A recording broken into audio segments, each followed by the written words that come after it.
안녕하십니까. 2024년도 부동산 강제금액 권리 분석 강의 진행하겠습니다. 오늘 강의 주제는 저번 시간에 저희가 이제 그 담보가등기권자가 배당 요구를 한 경우에 대해서 저희가 살펴봤는데요. 오늘은 담보가등기이면서 배당 요구를 하지 않은 경우에 이게 경매 절차에서 어떤 흐름을 보이는지 그 경과 과정과 결과를 같이 한번 같이 여러분들과 같이 공부하고 연구를 해보겠습니다. 자, 시작하겠습니다.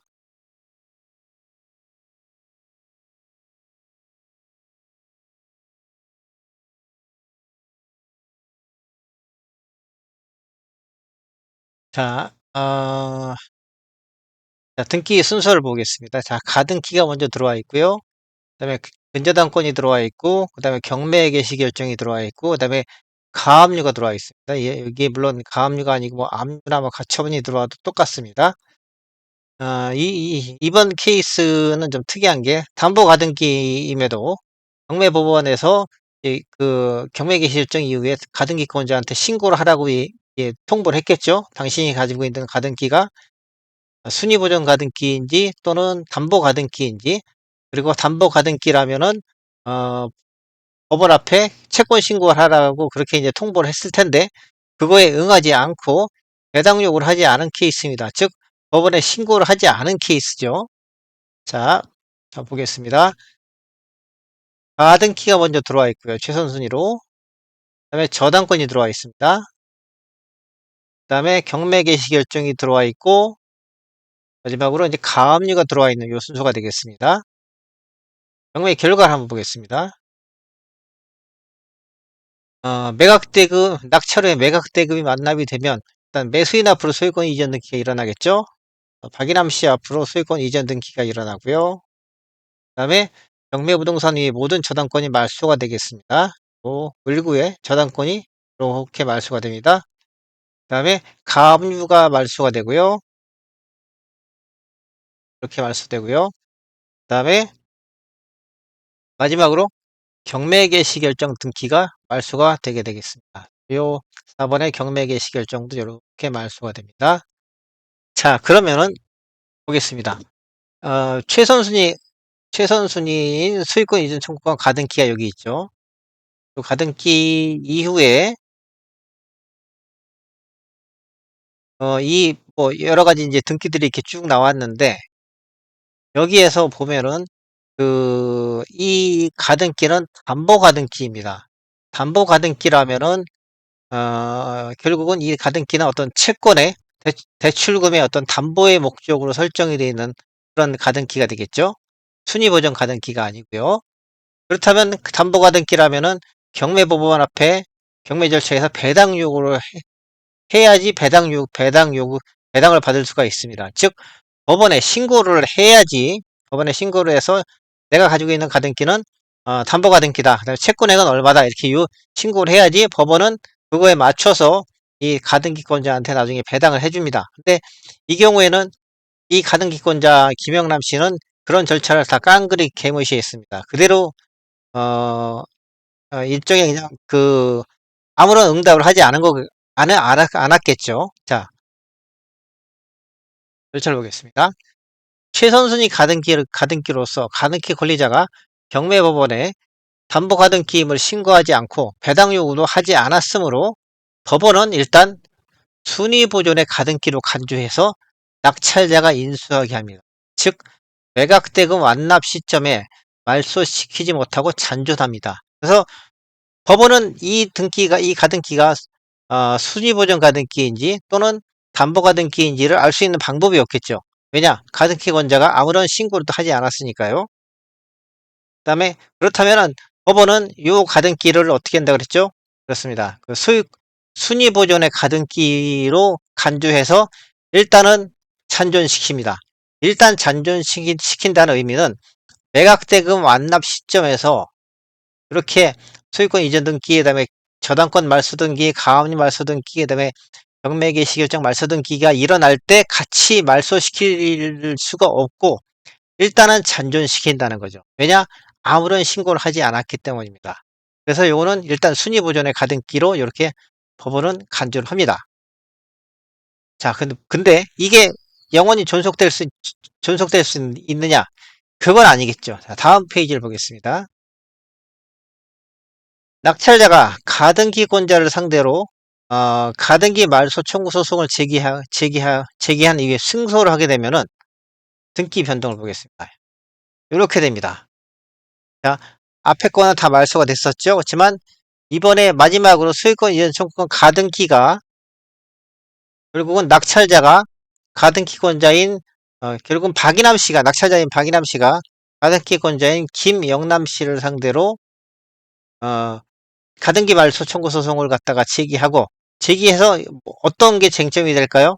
그리고 이 등기가 담보 가등기인지 또는 순위 보존의 가등기인지 그 여부가 결국은 이 소송의 핵심이 되겠죠.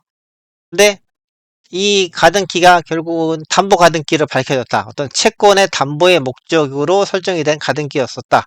그게 입증이 되면은 이렇게 말소가 되게 되겠습니다. 그러면은 이 김영남 씨는 어떻게 될까요?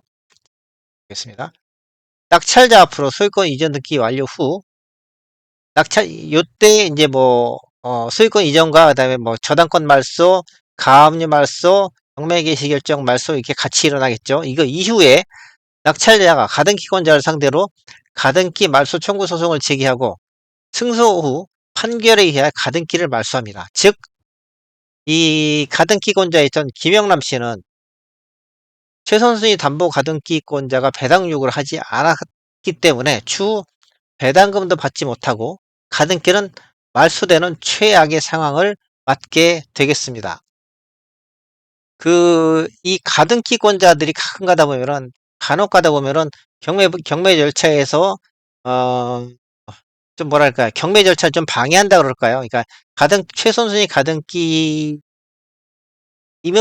이유로 그거를 기회로 생각을 하시는지 모르겠지만 법원에서 이렇게 최고가 이제 이 담보 가등기인지 순위 보존의 가등기인지를 성명하라는 그러는 어떤 통보가 나갔을 때 아무런 말도 안 하고 그대로 이렇게 그냥 잠수를 타는 그런 경우가 종종 있습니다. 그러니까 아마도 이분들은 이렇게 해가지고서 이게 그러면 이 가등기가 무서워가지고서 이 경매 물건에는 사람들이 접근을 못 하겠죠. 이 가등기가 순위 버전의 가등기라면 나중에 경매가 끝난 이후에라도 자기가 소유권을 다시 또 상실할 수 있는 그런 리스크가 있으니까요. 그래서 경매 절차에서 이렇게 최선순위 가등기가 아무런 신고가 없다면은 사실 많이 다운됩니다. 디스카운트가 많이 됩니다. 유찰이 많이 되겠죠. 그런 이후에 아마도 김영남 씨는 뭐 본인이라든지 아니면은 다른 제3자를 통해서 이 부동산을 싸게 헐값에 매입을 하려고 하는 그런 의도를 가진 사람들이 많았었어요. 지금도 많고요. 근데 이게 물론 아주 불가능한 건 아닌데 김영남 씨가 계산하지 못하는 게 하나 있습니다. 자, 이 가등기가 담보 가등기인지 순위 보존의 가등기인지를 알고 있는 사람이 이 세상에 한 명 이상은 있죠. 최소한. 누구겠습니까? 바로 소유자인 김일남 씨입니다. 김일남 씨는 자기가 가등기를 갖다가 설정해 줬었기 때문에 김영남 씨한테 가등기를 설정해 줬기 때문에 이 가등기가 순위 보존 가등기인지 또는 담보 가등기인지를 이 양반은 알고 있겠죠. 다른 사람은 전혀 모른다고 치더라도 이 사람만은 알고 있을 겁니다. 그러면 이 사람은 이게 가등기를 신고 안 한 이유로 해가지고서 이게 계속 유찰이 된다면 이분은 가만히 있을까요? 그러니까 이분이 그런 가등기를 무기로 해가지고서 싼 값까지 아주 유찰을 많이 시킨 다음에 아주 헐값에 이 부동산을 취득하려 한다는 그런 계획을 알겠죠. 적어도 김일남 씨는요.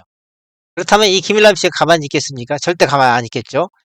뭐 자기 아들이라든지 또는 친구라든지 친인척이라든지 얘기해서 야, 이 김영남 씨의 가등기는 이건 담보 가등기다. 이 양반은 지금 배당 요구도 안 했고 법원의 성명 요구에 가등기의 정체에 대해서 아무런 얘기도 안 했다. 그래서 지금 유찰이 많이 되고 있는데 이거는 이 가등기는 하나도 무서운 게 아니다. 적어도 이 사람은 알고 있겠죠. 그렇기 때문에 이 김영남 씨의 시도가 그렇게 호락호락하게 달성되기가 어렵습니다. 그래서 결국은 이 김영남 씨의 의도대로 이 김일남 씨가 끌려가지는 않을 거예요. 이걸 갖다 여러 사람한테 얘기할 수도 있고, 그러면 또다시 다른 여러 사람들이 이 가등기가 담보 가등기라는 정보를 알고 이 물건에 이 부동산 경매에 응찰을 하겠죠.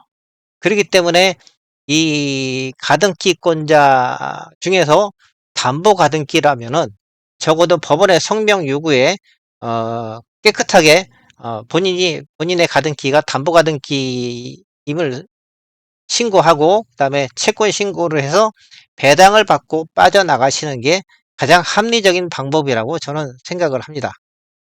자, 오늘 강의는 일단 여기까지 마치고요. 다음 시간에는 이제 가처분 강의를 진행을 하도록 하겠습니다. 자, 이상입니다.